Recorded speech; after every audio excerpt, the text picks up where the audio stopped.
খুব শিগগিরই ইরানে হামলা বন্ধের ইঙ্গিত দিলেন ট্রাম্প। তিনি বলেছেন, যুদ্ধ শেষের খুব কাছাকাছি পৌঁছে গেছে যুক্তরাষ্ট্র। ইরানে এমন একটি অভিযান খুব দরকার ছিল বলেও মন্তব্য করেন তিনি। বিশ্বজুড়ে জ্বালানি সংকটের বিষয়টি তুলে ধরে ট্রাম্প বলেন, হরমুজ প্রণালীতে জাহাজ চলাচলে যে হুমকি তৈরি করেছে ইরান, তা দ্রুতই স্বাভাবিক করা হবে।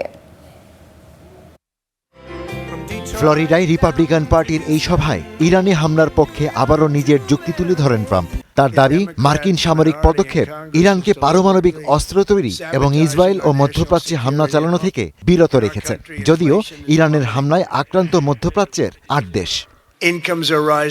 আপনি জানেন, যদি আমরা হামলা না করতাম তবে ইসরায়েল ধ্বংস হয়ে যেত। সেই পরিস্থিতিতে ইরানের কাছে 2 সপ্তাহের মধ্যে পারমাণবিক অস্ত্র চলে যেত।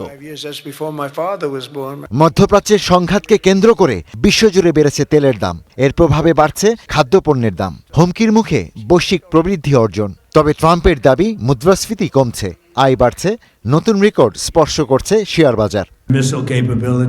আমাদের দেশে মুদ্রাস্ফীতি কমছে, মানুষের আয় বাড়ছে, অর্থনীতি দ্রুত বিকশিত হচ্ছে। আমাদের সীমান্ত এখন পর্যন্ত সবচেয়ে নিরাপদ। আমেরিকার ইতিহাসে কখনো এত নিরাপদ ছিল না। হত্যার হার 125 বছরের মধ্যে সর্বনিম্ন। শেয়ার বাজার 53টি রেকর্ড ছুঁয়েছে। ইরানে যুক্তরাষ্ট্রের সামরিক হামলাকে সফল বলেও দাবি ট্রাম্পের। আমরা ইরানের ড্রোন ও ক্ষেপণাস্ত্র সক্ষমতায় আঘাত চালাচ্ছি। তাদের ড্রোন তৈরির কারখানাগুলোতে হামলা হয়েছে। তাদের ড্রোন কার্যক্রম এখন অনেক কমে গেছে। আমরা জানি তারা কোথায়। আমরা জানি তারা কোথায় কোথায় ড্রোন তৈরি করে। সেই স্থানগুলোতে হামলা চালানো হচ্ছে।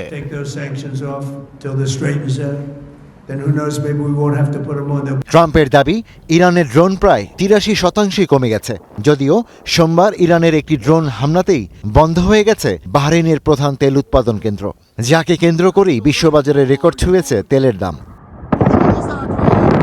লক্ষ্য অর্জন হলে ইরানে খুব শিগগিরই হামলা বন্ধের ঘোষণাও দিলেন ট্রাম্প।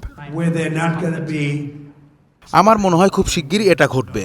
তাদের প্রায় সবই ধ্বংস হয়ে গেছে, এমনকি তাদের নেতৃত্ব। আসলে তাদের নেতৃত্বের 2টি স্তর ছিল, যা এখন নেই।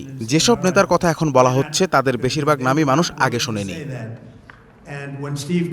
গত 48 ঘন্টা বা তারও বেশি সময় ধরে যুক্তরাষ্ট্রের পক্ষ থেকে ইরানে কোনো হামলা হয়নি। এর আগে শনিবার রাতে ইরানের 5টি তেল ক্ষেত্রে হামলা চালায় ইসরায়েল।